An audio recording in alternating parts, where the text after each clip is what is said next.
The dream of ultra-fast aircraft capable of crossing continents in just a couple of hours is not a new one. However, today we're closer than ever before to actually making it a reality. While Boeing, Lockheed Martin, and other aviation giants are working on expanding the production of American hypersonic missiles, Boom Technology, with their supersonic demonstrator XB-1, is trying to bring passenger flights to a practical level. But will this device be safe and stable enough? And most importantly, are we ready for such technologies? We invite you to come with us and find out.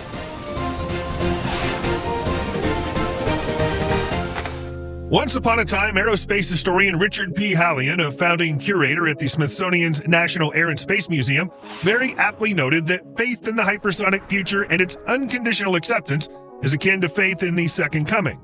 A person knows and believes that it will happen, but is not sure when exactly. Over the past 60 years, hypersonic vehicles and weapons programs have come and gone, and the field has gone through many cycles of interest and growing optimism, followed by pessimism, decline, and then a slow return of interest. Moreover, for about 40 of these 60 years, the hypersonics lobby had extremely strained and ambivalent relations with the military. Military officials responsible for force structure and combat operations recognized that hypersonic vehicles and weapons had their merits. However, serious technological problems, first associated with rocket engines and protection against re-entry, and then followed by even more complex problems with air-breathing engines, only encouraged the postponement of work on hypersonic technology in favor of a replacement strategy involving the development of more traditional types of combat aircraft, missiles, and other types of weapons. In short, the uncharted territory of hypersonics looked especially unattractive against the backdrop of the urgent need to develop traditional fighters and bombers to counter the aggressive Soviet state. This mixture of conflicting interest and disdain for the new prevailed throughout the Cold War, but then hypersound was much more of a practical and achievable solution than it was in earlier periods. Although, after the development of maneuvering warheads for ballistic missiles and the practical demonstration of atmospheric entry by the space shuttle, hypersound has nevertheless become more attractive to the American military and authorities. Moreover, both before and after the Gulf War, the growing ability to develop hypersonic weapons, whether conventional or nuclear, or long-range standoff missions requiring rapid response, promised to fundamentally transform aerospace power projection. Kevin Bocut, chief scientist for hypersonics at Boeing and creator of the original concept design for unmanned research scramjet experimental aircraft X-51 Waverider, rightly noted that there was this old saying that hypersonics was the future and always would be. Now people believe it. It's real. Nowadays, attention to the hypersonics industry is indeed at its peak. The reason for this is another arms race between superpowers. Only if earlier the essence of the race was who would be the first to reach alien life, now the heart of the issue is the ability to quickly disable any and all enemy systems, or at least restraining the irrepressible ambitions of certain dictators.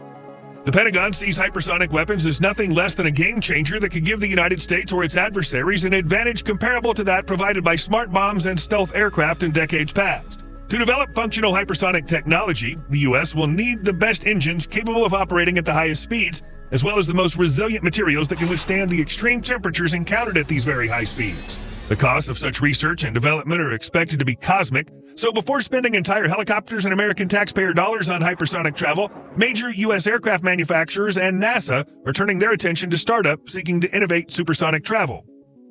After all, even a small team of enthusiasts can make a revolution in the field of supersonic and hypersonic flights for a reasonable price. After which, the most successful of these developments will be used in the defense industry.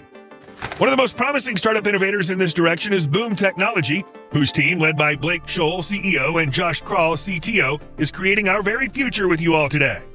We're talking about Baby Boom, better known as the XB-1, a one-third scale supersonic prototype with 3 jet engines. The first step towards the development of Boom Technology's magnum opus is a supersonic passenger airliner, the Boom Overture.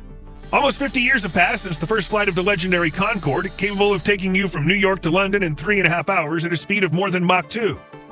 It would seem that half a century is behind us, but only in the last decade have we finally been able to come close to eliminating one of the main enemies of supersonic speed, the loud sonic boom, the roar created by all aircraft breaking the sound barrier.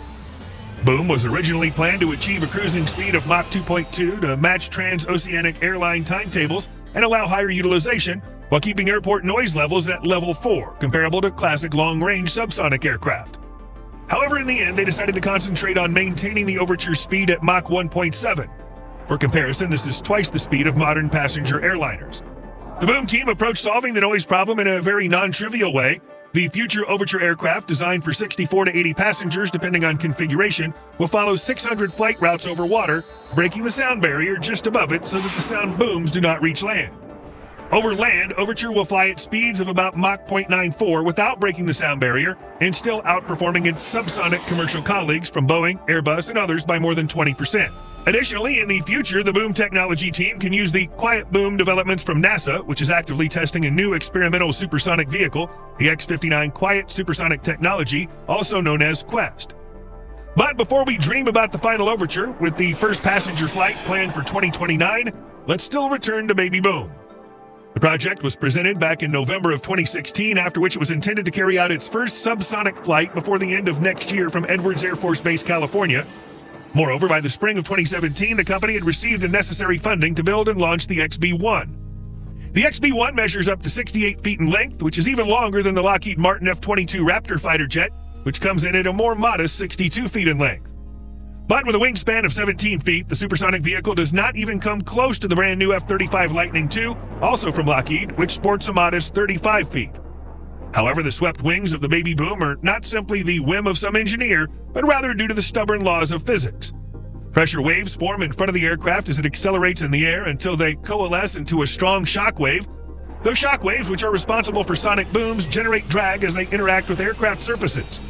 It's called wave drag, and it increases resistance by 50%, 100%, or even more.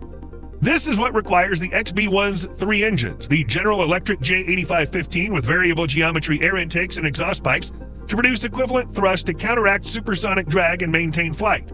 The task of the boom technology specialist was to minimize this effect by individually designing the device from nose to tail. This, in fact, is where the wing sweep legs grow, as well as their small thickness, which reduces the cross-sectional area and wave resistance. The main body materials of the XB-1 are lightweight composites, titanium, and stainless steel. Materials for the hot leading edges and nose operating at 307 degrees Fahrenheit, as well as epoxy materials for the cooler parts of boom, were provided by Dutch 10K Advanced Composites, which previously supplied high-temperature materials for SpaceX's notorious Falcon 9. The basis of the Baby Boom glider is intermediate modulus carbon fiber epoxy, with high modulus fibers for the wing spar caps and bismaleimide pre-peg for the high-temperature leading edges and ribs. The rear fuselage, which houses the engines, is made of 90% titanium, with the remaining 10% made from A286 stainless steel, an iron-based superalloy used in applications that require high strength and corrosion resistance at insane temperatures of up to 1300 degrees Fahrenheit and even higher levels. The thermoregulation environmental control system uses the fuel as a radiator to absorb cabin heat, and the XB-1's engines are powerful enough to fly up to 1,200 miles at speeds up to Mach 2.2. By the way, the designers intend to use J85 only on a demonstrator. In Overture, these will be replaced by Boom Technology's own turbofan engine called Symphony. The team's announcement came shortly after the big three engine makers, Rolls-Royce, Pratt & Whitney, and General Electric, as well as CFM and Safran, abandoned the idea of developing a new engine, citing high costs. Assisting in the development of Symphony will be Kratos Florida Turbine Technologies, FTT, subsidiary, which will undertake some of the design work. Standard Aero, which will carry out maintenance of the engine, as well as General Electric subsidiary GE Addictive, which agreed to advise Boom Technology on printing components. By the way, the FTT team included specialists who were previously responsible for the Pratt & Whitney F119 and F135 engines, which were installed in the American F-22 Raptor and F-35 Lightning II fighters. The thrust of the new engines will increase greatly in the future, from 12,900 pound-feet for the Baby Boom to 140,000 pound-feet for the Overture, where each of the four Symphony engines will provide 35,000 pound-feet at takeoff. Although the first flight was originally planned for 2021, the massive pandemic and increased testing pushed those plans back until March of 2024, when Baby Boom was able to stretch its wings for the first time, marking a major milestone in Boom Technology's supersonic roadmap. In 2023, the team received its airworthiness certificate from the Federal Aviation Administration, completed an extensive flight readiness review, and successfully executed a series of integrated ground and taxi tests. However, before reaching the required supersonic speed, the XB-1 will have to complete 10 subsonic flights, the 7th and 8th of which took place quite recently in early November of this year. During said flight, the aircraft managed not only to set a personal speed record of 629 miles per hour, or about Mach 0.82 at an altitude of more than 25,000 feet, but also once again defy the skeptics, confirming the stability of the structure at high speeds. So unless some critical changes occur in the plans, the team intends to close its milestone in the form of the 10th flight and break the sound barrier, reaching a speed of Mach 1 by the end of 2024. Many are also interested in the price tag for one Overture, especially given the fact that major market players, United Airlines and Japan Airlines, have already pre-ordered 15 and 20 of these aircraft respectively. So preliminary, it ranges from $200 to $250 million, which, taking into account the price of the entire XB-1 project in the region of $200 million, looks like a very impressive amount. And remembering that the price of tickets for Concorde in the 1990s was up to $10,000, or about $20,000 taking into account inflation today, the dream of the CEO of Boom Technology about the ability to fly anywhere in the world in 4 hours and $100 still resembles something bordering on science fiction, just like super fast passenger flights in the middle of last century, right? What do you think? Will the Boom team be able to bring supersonic transportation to mass adoption, or are we still not ready for such progress? Be sure and share your thoughts in the comments below. And if you enjoyed the video, please leave a like, subscribe to the channel, and hit that notification bell for more content like today's.